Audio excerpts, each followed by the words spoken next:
Os Escolhidos, capítulo 37. O fracasso de Moisés.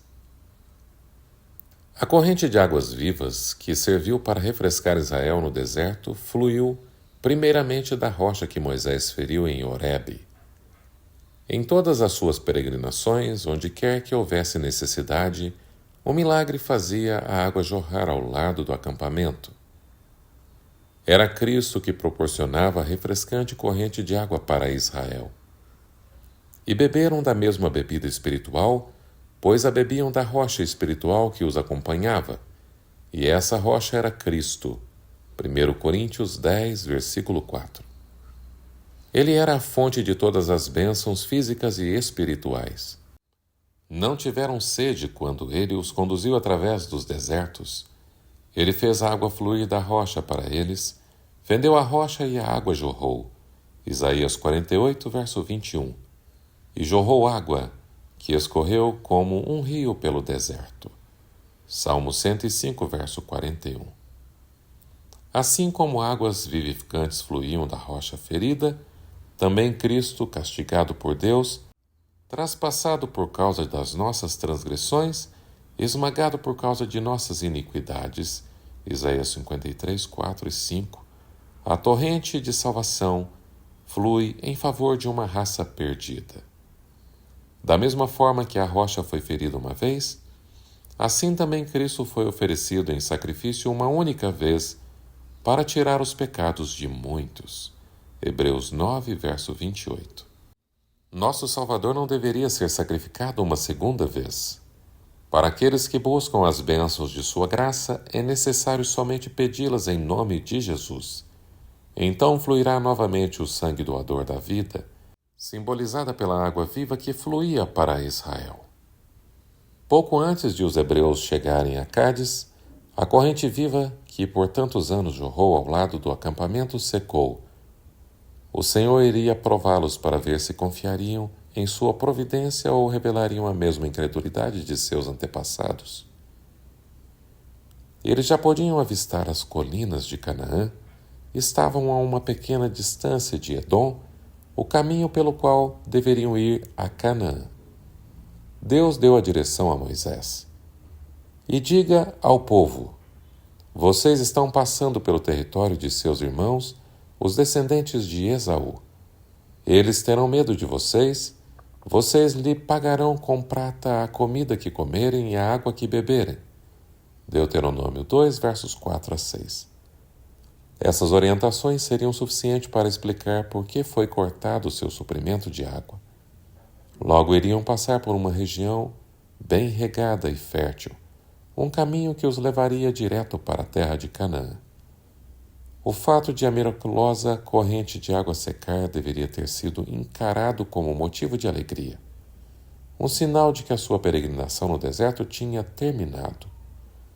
Entretanto, o povo parecia ter perdido toda a esperança de que Deus os levaria para Canaã e começaram a clamar pelas bênçãos do deserto. A água parou de correr antes de chegarem em Edom.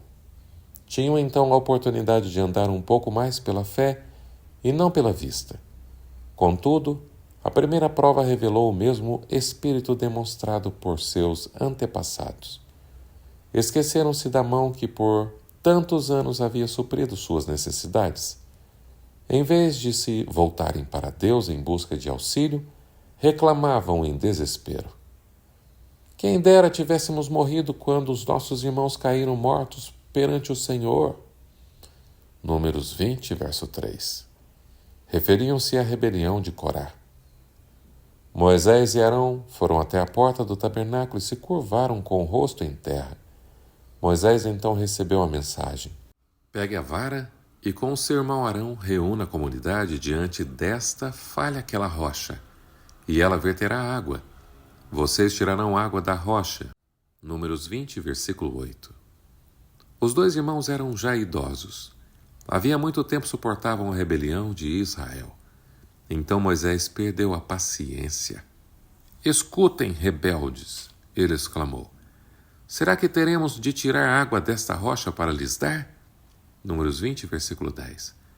Em vez de falar à rocha, como Deus lhe ordenou, ele feriu a rocha 2 vezes com a vara. A água jorrou em abundância, mas um grande erro foi cometido. Moisés falou demonstrando grande irritação. Escutem, rebeldes, disse ele. Essa acusação era verdadeira, mas a verdade não deve ser dita com a ira e impaciência. Quando ele mesmo decidiu acusá-los, ofendeu o Espírito de Deus. Estava evidente a sua falta de domínio próprio. Isso deu motivo para o povo questionar se a sua conduta no passado tinha sido dirigida por Deus. Encontraram agora a desculpa que procuravam para rejeitar as reprovações que Deus tinha enviado por meio de seu servo. Falta de confiança em Deus. Moisés demonstrou falta de confiança em Deus quando disse: Será que temos que tirar água desta rocha para lhes dar? Perguntou como se o Senhor não fosse cumprir o que havia prometido. Vocês não confiaram em mim para honrar minha santidade à vista dos israelitas. Números 10, verso 12. Disse o Senhor aos 2 irmãos. Quando faltou água, sua fé na promessa de Deus foi abalada pela rebelião do povo. A primeira geração foi condenada à morte no deserto por causa da incredulidade. Será que essa geração também seria condenada?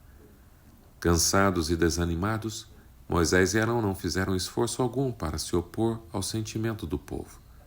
Poderiam ter colocado a questão diante do povo de maneira que conseguissem suportar a prova. Poderiam ter acalmado a murmuração antes de pedir a Deus que agisse no lugar deles. Quantos males teriam sido evitados? A rocha, um símbolo de Cristo, tinha sido ferida uma vez, assim como Cristo também deveria ser oferecido uma vez. Moisés deveria somente falar à rocha, assim como temos apenas que pedir as bênçãos em nome de Jesus. Ao ferir a rocha pela segunda vez, Moisés destruiu o significado desse belo símbolo de Cristo.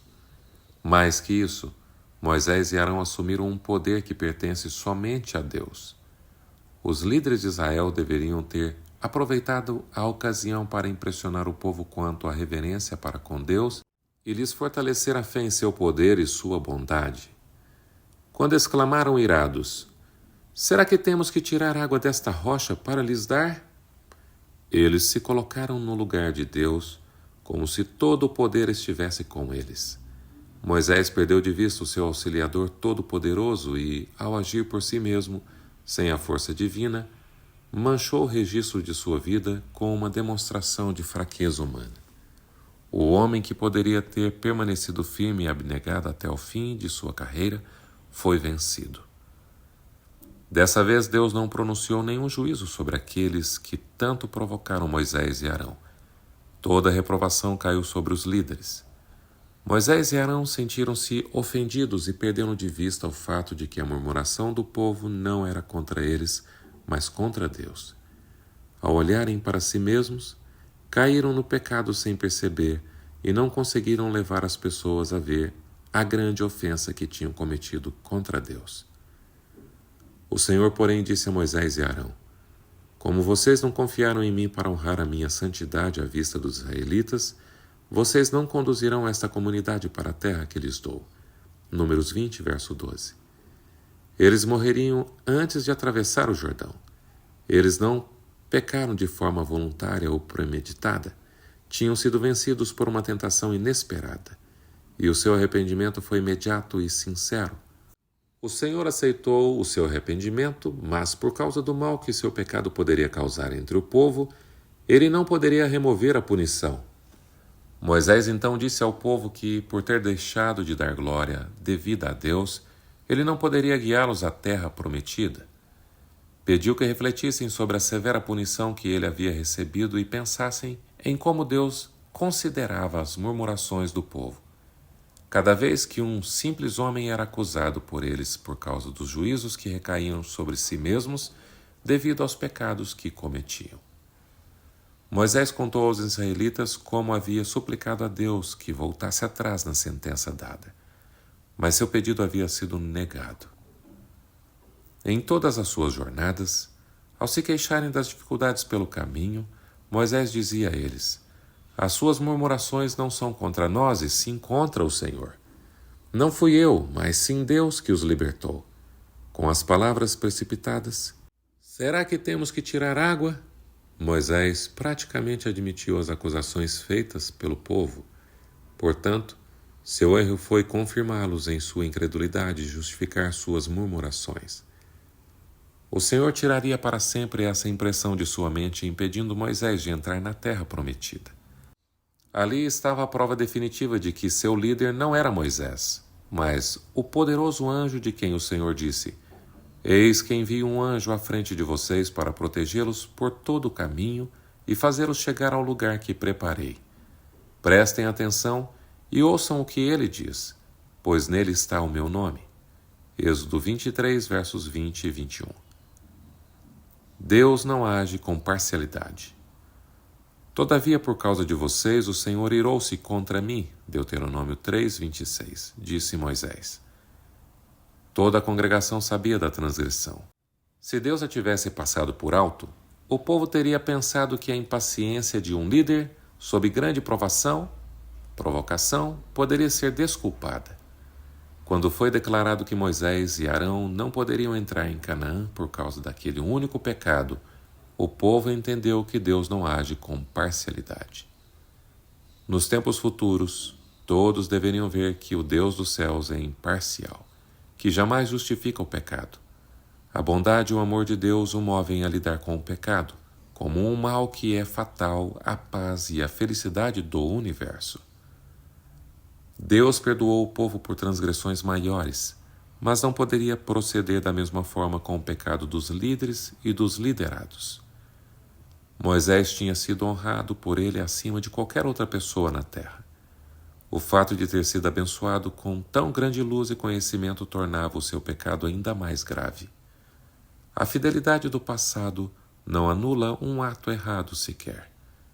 Maior luz e maiores privilégios recebidos somente tornam a falta menos desculpável e a punição mais severa. O pecado de Moisés foi um pecado comum.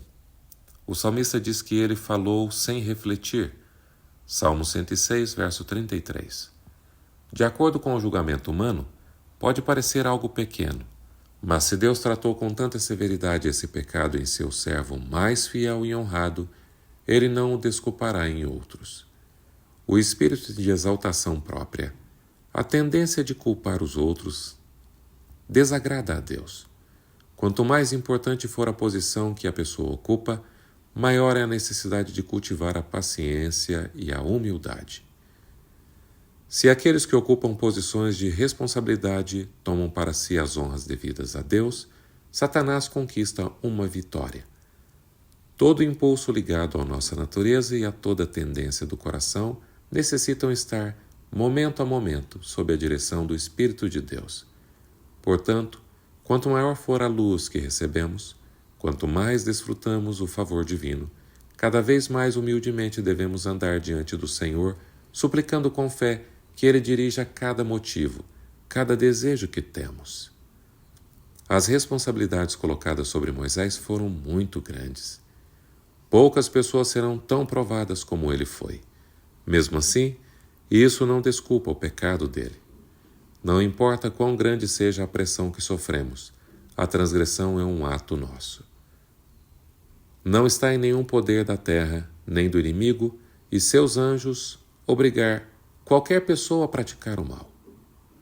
Por mais severa ou inesperada que seja a tentação, Deus proveu o auxílio e nós podemos vencer por sua força.